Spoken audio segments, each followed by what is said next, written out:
Beberapa waktu belakangan ini setelah kita mengangkat kasus daripada Bu Endang, banyak sekali orang yang penasaran begitu. Banyak orang yang bertanya-tanya, "Bang, rumahnya di mana? Bentuk rumahnya seperti apa?" Kita akan datengin objek, aset atau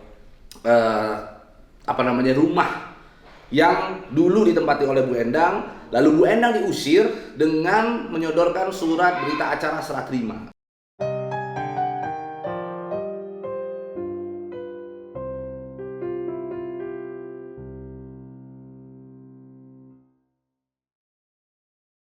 Halo.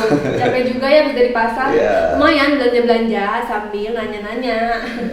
Jadi di video kali ini setelah kita menayangkan video yang kemarin ditayangkan, yaitu kita melihat kondisi rumah daripada Ibu En. Hari ini kita akan menayangkan video di mana kita keliling-keliling pasar gitu, keliling-keliling pasar. Yang mana pasar tersebut kita dengar ya sayangnya dari banyak orang bahwa pasar tersebut dikelola oleh saudara BL. BL itu adalah pelaku dari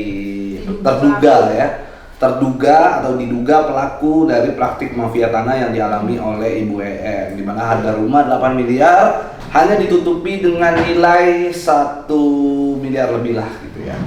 Itu luar biasa.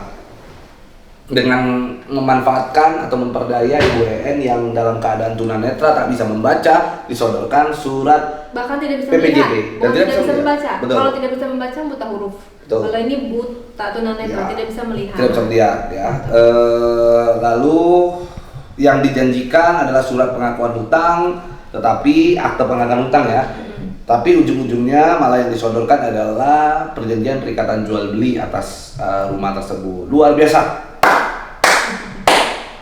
Oke, jadi kita akan tayangkan video-video wawancara kita, hasil tanya-tanya kita dengan sejumlah pedagang yang ada di pasar yang kita dengar bahwa itu dikelola oleh BL. Kita ingin memastikan saja itu benar nggak itu pasar adalah punya BL, kan begitu.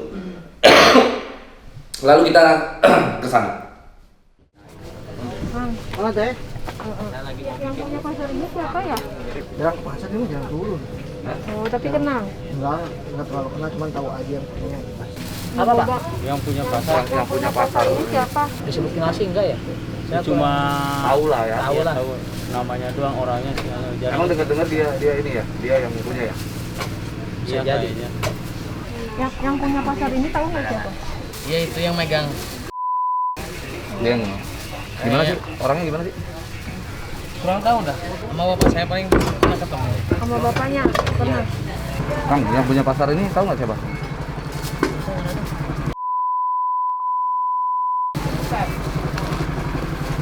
Tahu udah pernah ketemu orangnya? Belum. Belum pernah ketemu. Tapi ini sewa sama dia. Enggak. Cina sewa. Gimana sih orangnya gimana sih?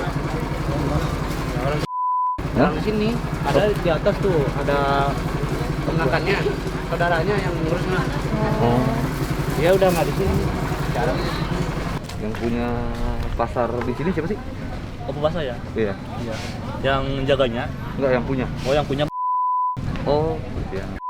Kalau yang jaganya pas saya Oh, yang jaga bapak. Iya. Bapaknya di mana? pergi sama saudara. Oh, Deket sama. Dekat sih. Oke. kasih ya. Ya. Ini mau keluar. Nah, setelah kita lihat pasar-pasar tersebut, banyak sekali orang yang memang tidak tahu siapa pengelola daripada pasar tersebut ya. Ya, dari situ kita lihatlah bahwa saudara BL tersebut tuh tidak down to earth gitu.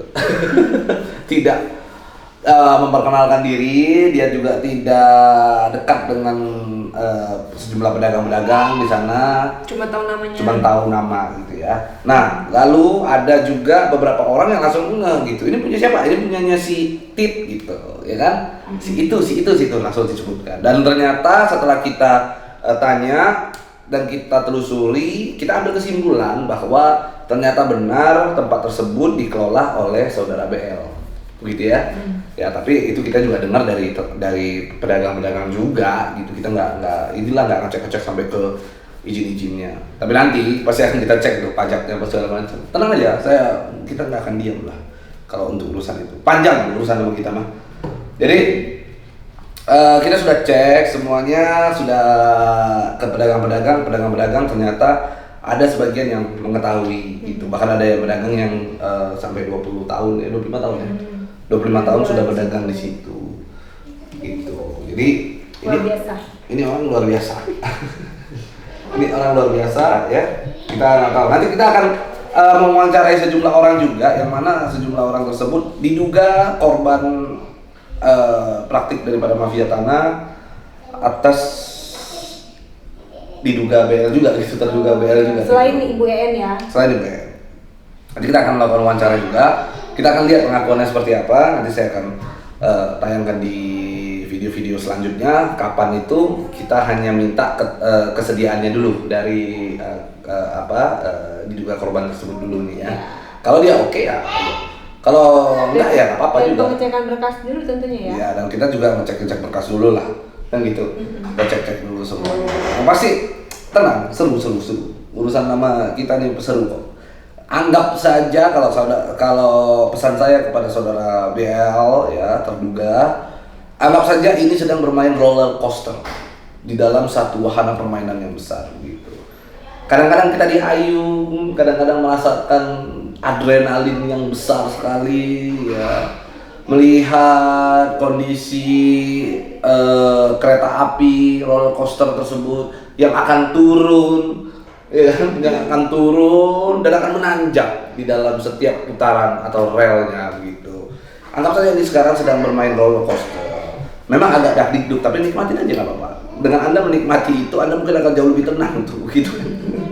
Apakah setelah ini kita akan menuju kemana lagi? Ya, nanti kita lihat lagi. Saksikan terus. Yang pasti kita tidak akan diam ya untuk memperjuangkan hak seorang wanita tua rentah tunanetra yang janda memiliki anak yatim tidak dua berdaya.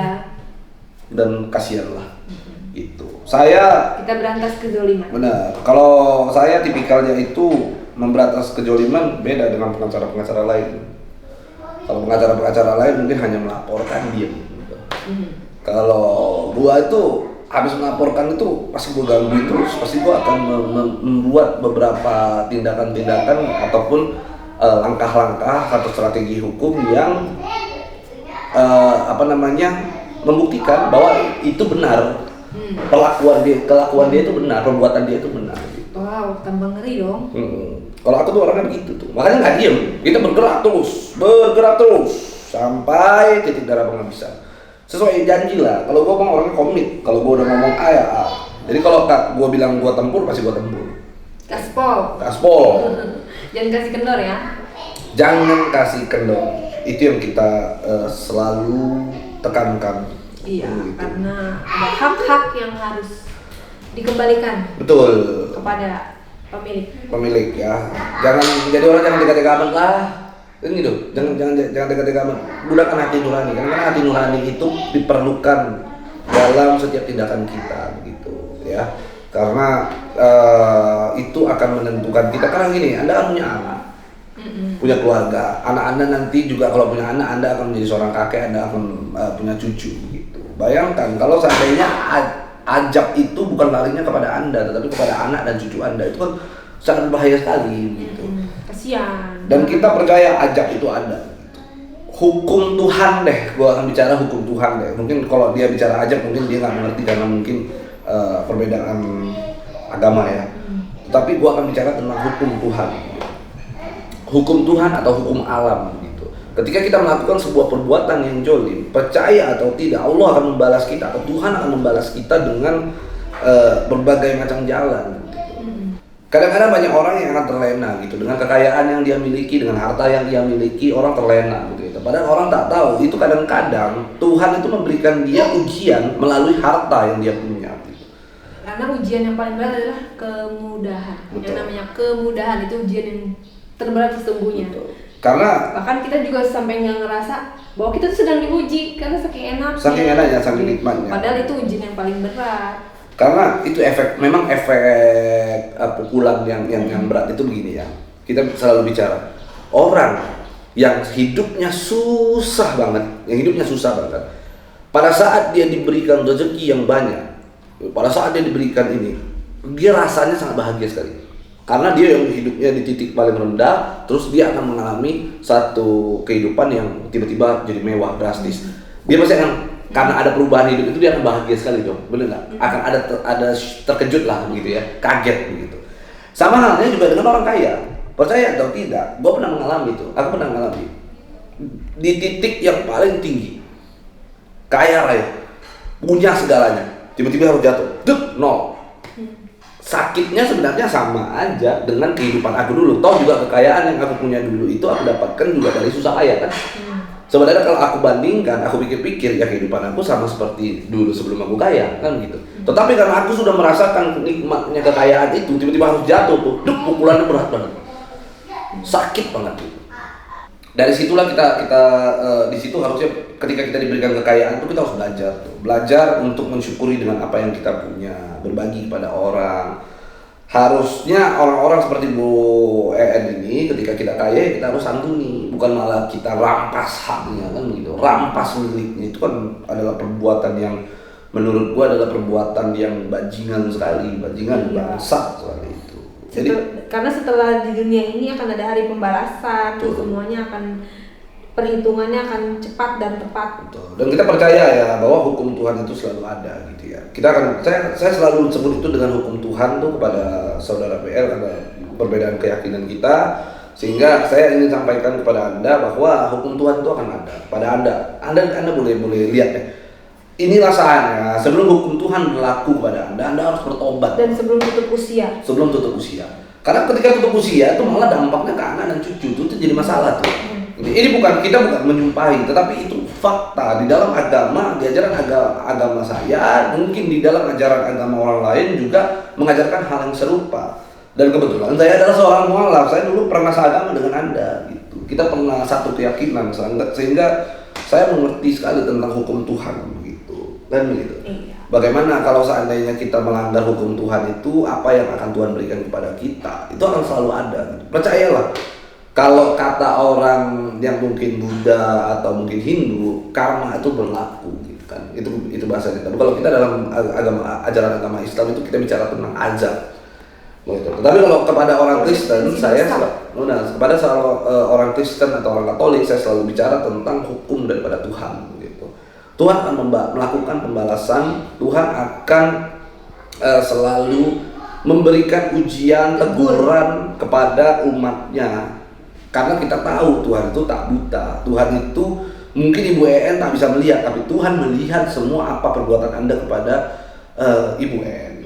Itu poinnya tuh. Jadi ya sudahlah.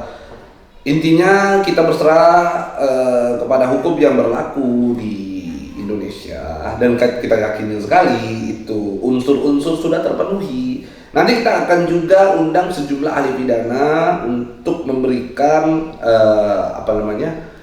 poin per poin secara detail kenapa apa yang kami laporkan dengan pasal 266 itu dapat terpenuhi unsurnya begitu. Bahkan saya yakin nih praktisi hukum di seluruh Indonesia ini, baik itu pengacara, lawyer ya, notaris ataupun siapapun lah itu ya, akan memahami itu gitu. Ya, menyadari itu. Dan memahami. Sehingga menurut saya dengan hukum yang sudah jelas dan mutlak ini gitu ya, hukum positif ya sudah sepatutnya lah Anda mengakui kesalahan Anda dan mengobati perasaan Ibu En. Itu dulu tuh sebenarnya gitu. Tetapi ya karena di dalam hukum ini kita banyak hal yang harus kita ikuti prosedur seperti dalam prosedur penyelidikan, penyidikan dan sebagainya, maka berdasarkan asas praduga tak bersalah, maka kami masih selalu menyebutnya Anda itu adalah terduga, kan begitu? Terduga. Seseorang yang diduga melakukan sebuah tindak pidana. Sebenarnya kalau aku secara frontal, aku udah meyakini sekali gitu. Kalau kita mau bicara ini, aku sudah meyakini sekali bahwa nantinya saudara BL terduga ini akan masuk di dalam proses hukum atau tersangka, akan ditetapkan sebagai tersangka. Itu aku sudah yakini sekali. bukannya saya mendahului proses penyidikan, enggak. Tetapi saya punya, ya kita orang hukum gitu. Pengetahuan. Kita punya pengetahuan dan kita sudah melihat semua, kita sudah melakukan gelar perkara yang baik dan benar begitu. Dan kita sudah sharing ke begitu banyak praktisi hukum. Iya. Dari mulai doktor dan Doktor hingga profesor. Kita sudah sudah jelas sekali itu. Nah, ya kalau bicara kasarnya udah kena tuh barang, jangan tawar-menawar dah. udah masuk tuh barang tuh. Jadi jangan tawar-menawar. Sekarang tinggal bagaimana untuk keluar dari Benar. zona tersebut. Nah, tinggal Anda lawyer yang baik, lawyer yang hebat. Ini saya kasih tahu ya. Adalah bagaimana dia bukan membela kemauan klien. Poinnya. Jadi banyak sekali lawyer sebenarnya di luaran sana nih yang belum mengerti gitu. Ketika kita menerima kuasa daripada seorang klien, apa yang kita bela sebenarnya? Apakah klien? Apakah hak hukumnya? Kalau kita bela hanya mau-maunya klien, ya itulah banyak sekali lawyer yang tak sukses karena hal itu. Kita ngomong fair-fairan saja. Yang kita bela bukan adalah kliennya, maunya klien. Yang kita bela adalah hak daripada hukumnya. Hak hukumnya, kewajiban hukumnya. Yang kita bela adalah kepentingan klien terhadap hukum di Indonesia. Itulah tugas daripada seorang penasihat hukum, seorang lawyer atau seorang pengacara gitu. Nah, contoh kecil, ketika ada unsur pidana yang sudah dijelaskan ataupun yang mungkin kita ketahui bersama bahwa ini telah gitu, mutlak. Apakah klien jadi tidak boleh bela klien? Enggak, boleh. Sangat boleh sekali, wajib malah, ya.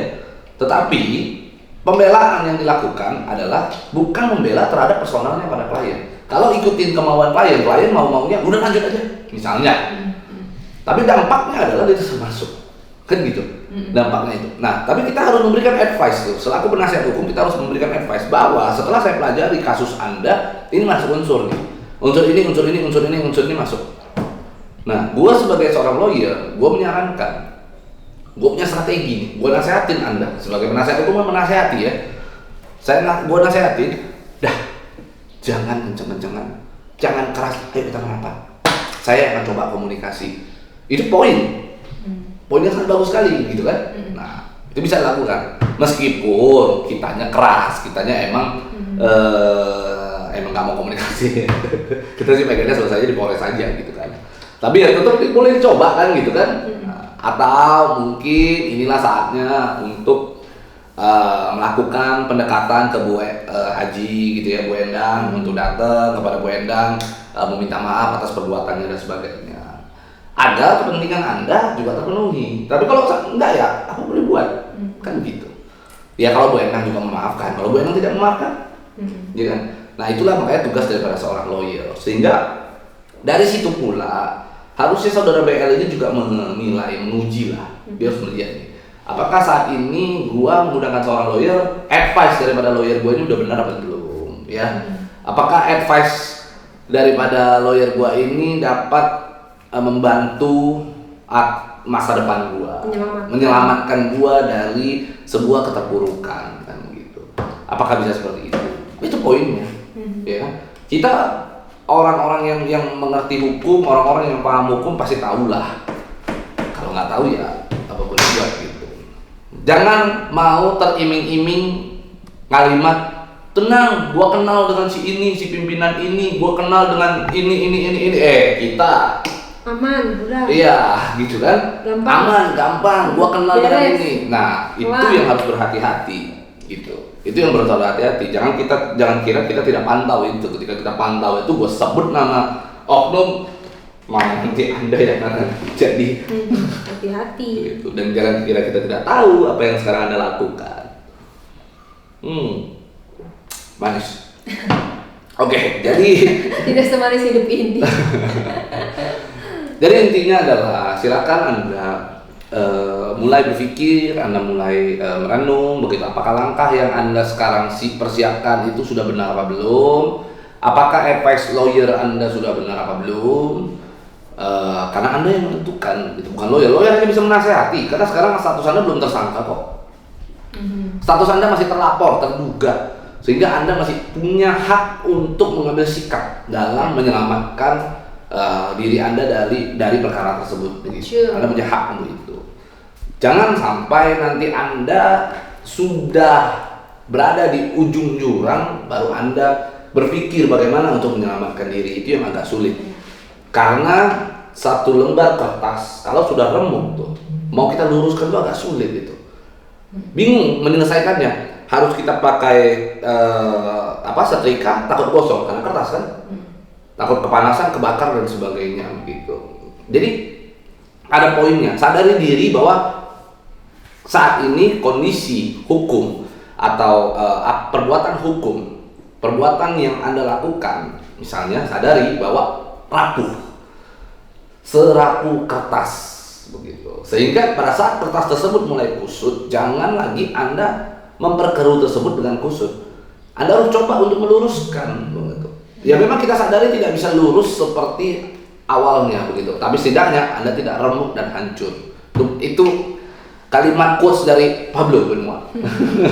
Filosofi. Iya, filsuf tuh ya. Jadi mulai untuk kita sama-sama melakukan perubahan ataupun ya perubahan lah ya, perubahan dengan apa yang kita perbuat. Belum terlambat kok, belum terlambat. Iya. Apapun yang pernah kita lakukan, ketika kita punya niat untuk memperbaikinya, semakin cepat ya semakin bagus. Jangan malah kita masih ngotot dengan apa yang perbuatan tidak tersebut. Kadang-kadang yang dipikirkan belum tentu ya. Ya. Mungkin dia banyak pemikiran sehingga punya tindakan yang seperti itu. Tapi padahal dia belum coba, sudah punya pemikiran tersendiri. Dan gue cuma ingin sampaikan satu hal, bahwa gue punya keyakinan begitu besar, bukan sekali dua kali gue dalam menangani perkara. Ingat itu, Anda boleh cek rekor saya dalam menangani perkara mafia tanah gitu. Berapa kali saya pegang terlapor, berapa kali bahkan saya sudah pernah pegang tersangka, itu selesai. Ya, kayaknya Anda boleh cek di Instagram saya, Anda boleh cek itu. Beberapa berita juga. Tersangka saja saya pegang bisa selesai itu. Karena saya tahu cara menyelesaikannya dengan baik. Bahkan saya kalau pegang pelapor, kalau saya sudah bilang masuk, pasti masuk.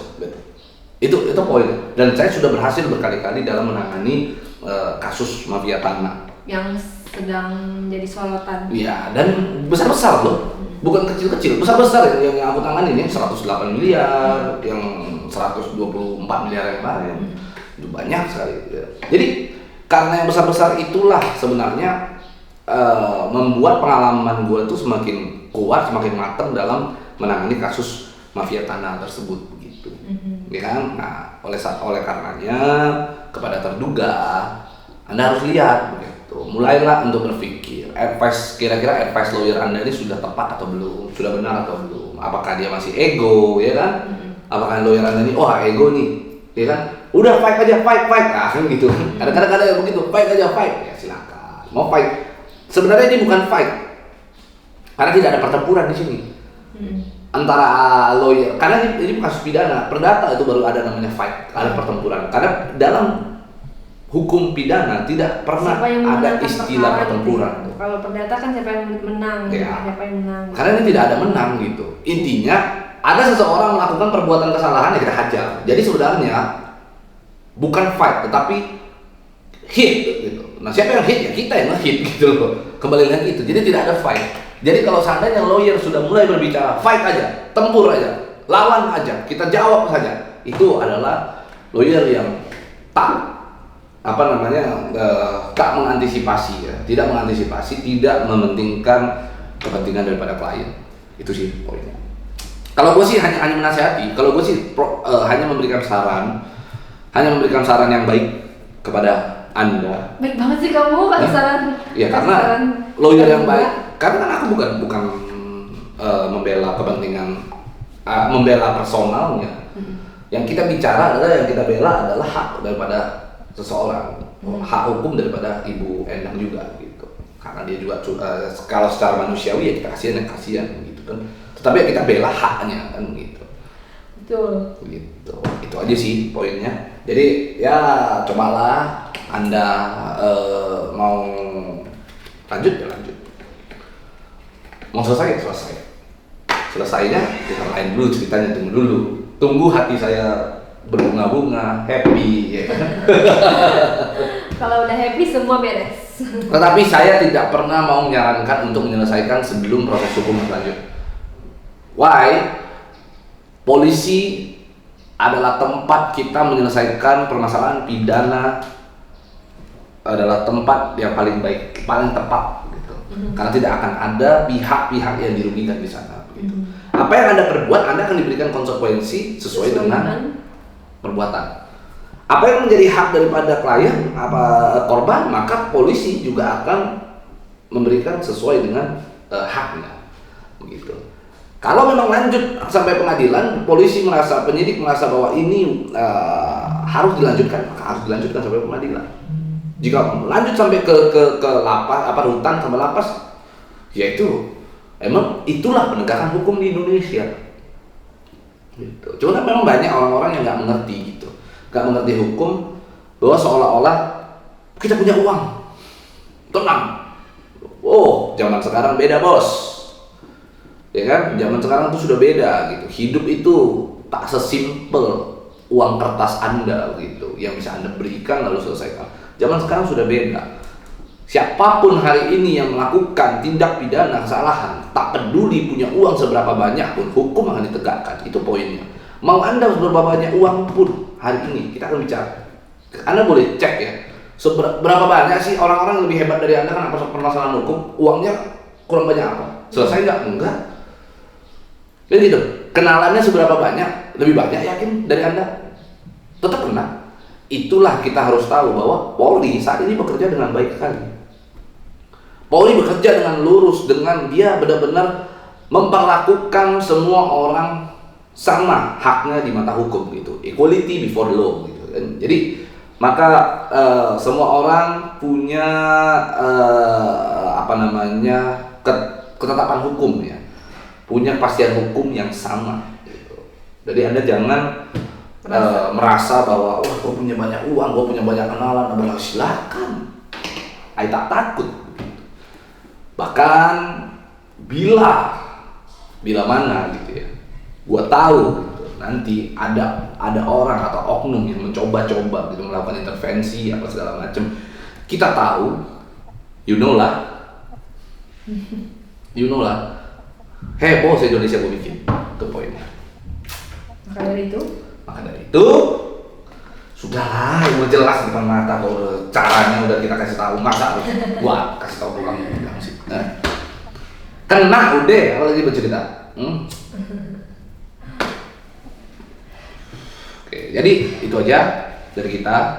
Semoga apa yang kita sarankan, kita ajarkan bermanfaat juga kepada banyak orang ya, sehingga orang mengerti, orang paham. Gitu. Betul, jangan sampai terjadi seperti ini, jangan sampai menjadi korban. Betul, itu aja. Oke, itu aja dari kita. Sampai ketemu lagi di video selanjutnya. Bye. Dah.